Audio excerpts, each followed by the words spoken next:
Hey guys, how's it going? Hope you're doing well. My name is Crown, and today I'm going to read you some very interesting stories that I hope that you're gonna love. And now, without further ado, let's go!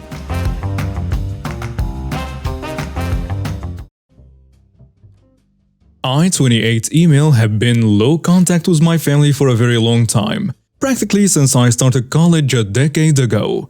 The only exception is my brother, let's call him Alexis, 15 male, who I've been writing letters to practically since I left. He's always been my baby boy and we were very close in those first few years of his life. A few weeks ago I got a call from him panicking out. Apparently he's been left home alone with our youngest brother John, 5 male, for almost 5 months now. This isn't out of character for my parents. They have never been the most attentive. But I used to believe it was on me. They had me when they themselves were kids, you see, and I figured they resented me for it. I realize now that they just suck. It broke my heart he didn't have the courage to tell me sooner, but I told him they would always be welcomed at our home. My parents' house is pretty close to our house, so I offered to pick my brothers up for a brotherly bonding sleepover. Alexis texted my parents for permission, just to make sure we weren't as likely to be accused of kidnapping, and after they said yes, I drove and picked him up. I would have probably gone and stayed there or at least dropped off stuff regularly if they had said no. I got to meet my babyest brother. He settled down surprisingly easy. My daughter is around his age, which definitely helped. Me and Alexis got to have a few moments alone while he was settling down in the guest room. And he just broke down. He was so exhausted and stressed from having to be an adult and care for John for so long. I couldn't be prouder of him, but I am so sad and angry that he hasn't gotten to enjoy his first year of high school at all because of this. I asked a friend of mine who works with CPS what could be done, and she recommended I keep them in my care with my parents' permission and report the whole situation. So I did. Took CPS a bit to step in, but there has finally been some movement. My brothers had to go back to my parents' house for a bit. I've been told they either have to go to another adult in our family, which will have to be me since our aunts and uncles are back in our home country, or go into the system, which I refuse to allow. That's where we are at for now, dealing with all of that. I thought I was doing the right thing, but recently some of my friends from college are telling me that I acted without thinking and could ruin my brother's lives as well as our parents. And 2 of my aunts have been come to visit and absolutely berated me for putting all of this on my parents. I've also gotten countless calls from family back in our home country calling me a selfish jerk. I understand my parents have struggled a lot in their lives and I can see how my actions may absolutely ruin their lives, but I can't just do nothing. Still, all this talk and especially my college friends have me anxious and confused. So, am I in the wrong here? And now for some comments. You are not in the wrong. I want to make sure I read this right. They left a 15-year-old to take care of a 5-year-old for 5 months? I'm pretty anti-calling CPS, but that is firmly in the it's time to call CPS zone. Hard, you're not in the wrong. A 15-year-old should not be home alone with a 5-year-old for 2 nights, let alone 5 months. CPS should have been involved 4.5 months ago. Your brother is incredible, but he should have never been in that situation. You did not ruin anyone's life. Your parents made a choice to leave a young teen in charge of a young child with adult supervision indefinitely.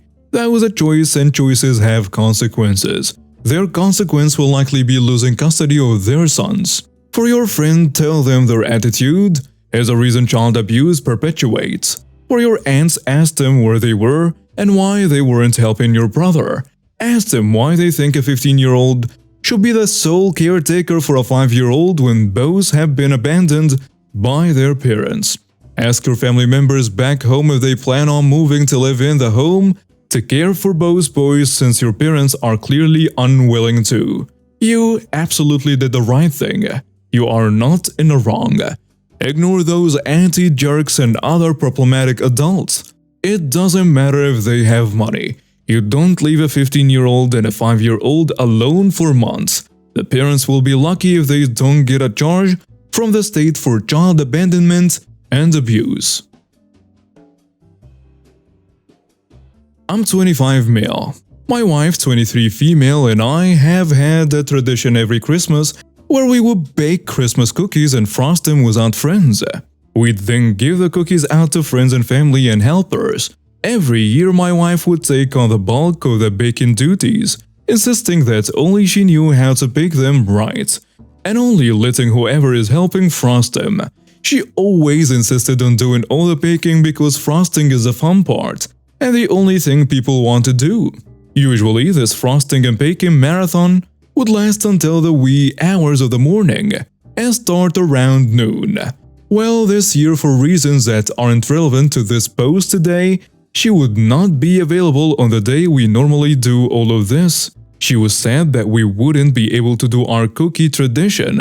I said that I was more than capable of baking the cookies. She seemed to think I was joking and that I could basically never do it myself. Well, I said I'd try, and she wished me a sarcastic good luck. Well, in the run-up to the days of baking and frosting, I start running drills to optimize production. Enter testing and tragic mistake montage. I started rearranging the house in various configurations, running tests on the dough we were using to see how long it took to bake, and making appropriate changes while running it by taste testers, substituting ingredients for quicker bake time while preserving taste, making the cookies as thin as possible without compromising frosting ratio, canvas space for creativity, and/or comprising structural integrity and so on. Come the day of picking, I have everything down to a science. As friends and family come in, I give them the rundown. After a couple hours, most kinks are worked out, and cookies are flowing out at a breakneck pace. Eventually, we start running out of material, something that never happened under my wife's aegis. We start making runs to the store for the necessary raw materials to fuel our mighty cookie forges. By the time we were exhausted around 2 a.m., we had produced at least 5 times the amount of cookies we ever had before. Well, my wife gets home a couple days later and is weirdly upset.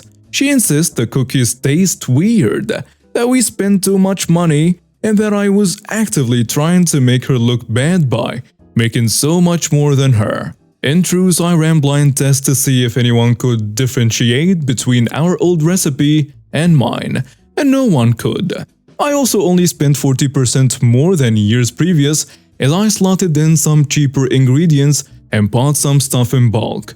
And I had absolutely zero intention of upstaging her. I simply had the goal of maximize cookie production. She says that even if I didn't do it on purpose, that I should have thought about how it made her look to our circles and that I have embarrassed her. And then she actually called me a jerk. She's never called me a jerk in all 3 years of marriage. So I can't help but think I am. Am I in the wrong here? And now for some comments. I don't know if you're the jerk, but it sounds like you took something she enjoys and was sad about missing and did it without her. I would be sad if someone did that to me personally. Well, no one is in the wrong. You didn't do anything wrong per se, and your method sounds fun and add a competitive edge, which enhances the excitement for some people. But no one likes to discover that a tradition on which they have spent time and effort and enjoy doing doesn't need them at all to function, and may even be better without their hard work. Maybe consider telling your wife how much you and your friends missed her at this year's event, and that you'd rather have her and less cookies than so many more cookies without her. So why did you deliberately try to make way more cookies than your wife and run blind taste tests to prove your point? Because if you just tried to help and did a good job and she was annoyed, I'll be blaming her. But you're really bragging in this post about how you did a much better job with science and rigor. And there is no obvious explanation for why you were trying to outshine her. If this was her thing, and your goal was to prove you could do it better, then you do come across as a jerk. I noticed she said they tasted bad. You spent too much, and you deliberately tried to make her look bad, and you only defended the first 2 points. I, 36 male, have been learning the cello for 8 years and attending the same music school since starting. I started learning late in life because I grew up in a poor family that couldn't afford things like instruments and music lessons. I met Chloe while we were both waiting to go into our lessons a few years back. We speak often about random stuff on the regular because our lessons have always fallen into the same time slot, and we're both in the orchestra and so on. She's about 13, very polite and eager to learn, and treats her very cheap rubbish instrument that her parents got for her from an online store like gold. I know her parents, they are lovely people. It is all they can afford. I'm not shaming them, but if you know anything about instruments, you know what I mean. It's only half size and far too small for her. But there is not a single scratch on it and she practices every spare minute.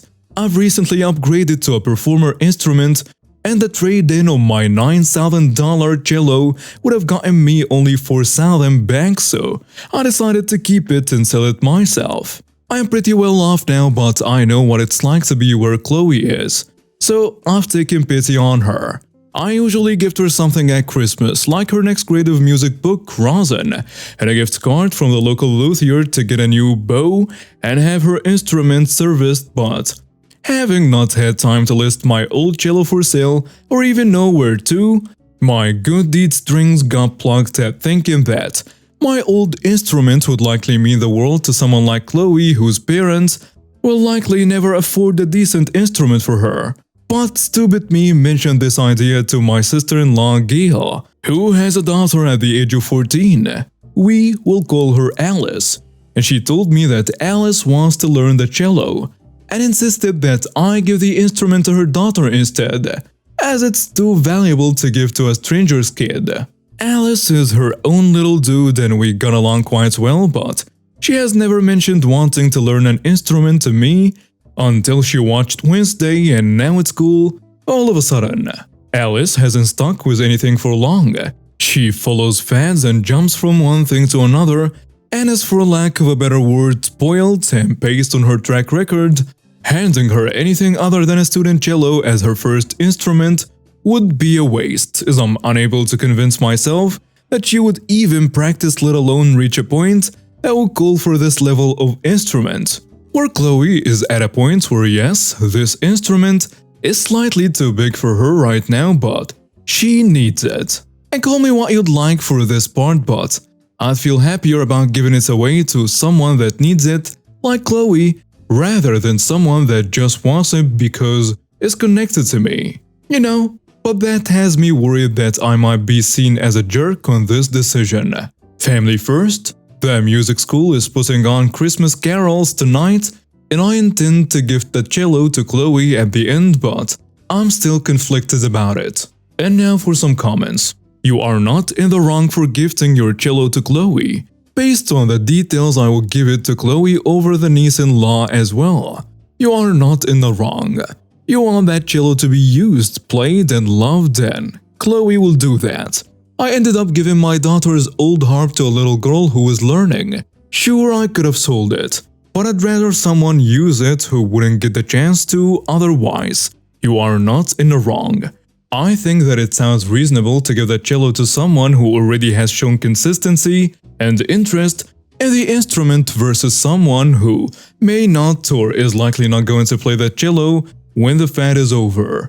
I think it's kinda presumptuous of your sister-in-law to demand you to give the instrument to your niece. Update. Wow, so many comments. Thank you to everyone that took the time to help me steady my nerves on this one and point me in what I felt was the right decision from the start, but second-guessing myself. I've just gotten home from the carols. Some people mentioned asking Chloe's parents for permission to gift her the cello, and I'm glad this was mentioned because it was something that I hadn't considered, and it led to what I feel was a perfect outcome. Everyone had settled after the students had finished the show, and parents and volunteers brought cakes and so on, and everyone was standing around chatting. Chloe ran off to join the line to get her bag of lollies and goodies, and it gave me a moment to approach her folks without having to mention my intention in front of Chloe before knowing how I'll be received by them. I was nervous as hell but opened with my usual compliments on Chloe's playing. She played What Child Is This in a quartet and it was perfect. And I made a light-hearted joke about her growing too quickly and dwarfing her cello now.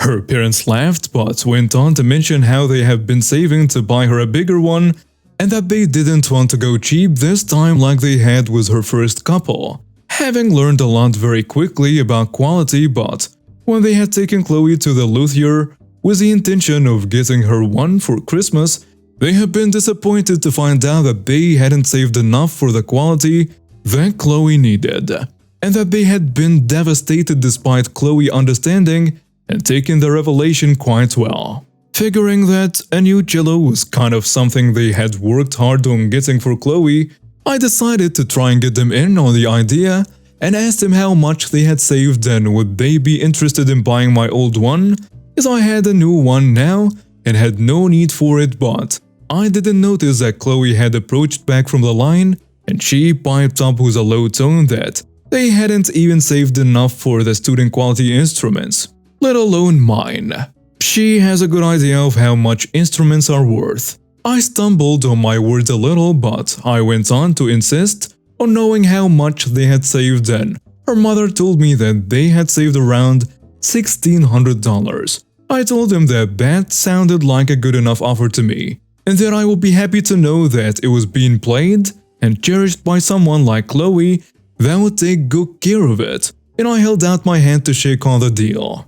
No one answered for what felt like an hour to me. Chloe's father finally responded and told me that they couldn't accept it as Chloe had pointed out an instrument of equal quality to mine to them while they were in the shop, and he didn't feel like it was right to take it for anything but a fair value, and that they couldn't afford to do that.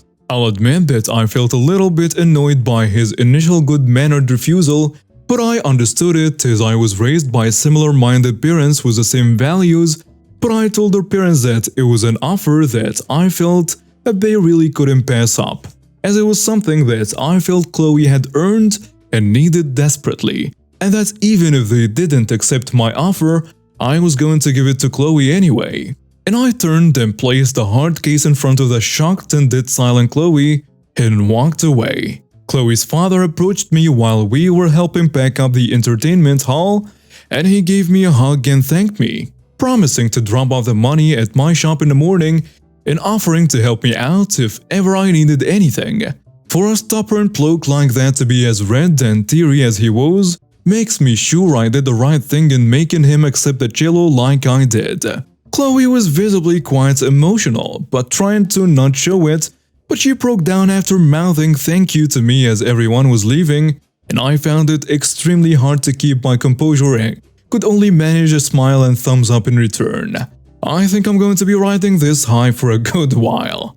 The best thing is I can tell Gail that I sold it without having to lie in, and I can toss up the idea of using the money Chloe's dad pays me for the cello to buy a reasonable second-hand learner's instrument for Alice. Again, thank you for the responses and advice. And now we have reached the end of today's stories. Thank you for watching and see you next time.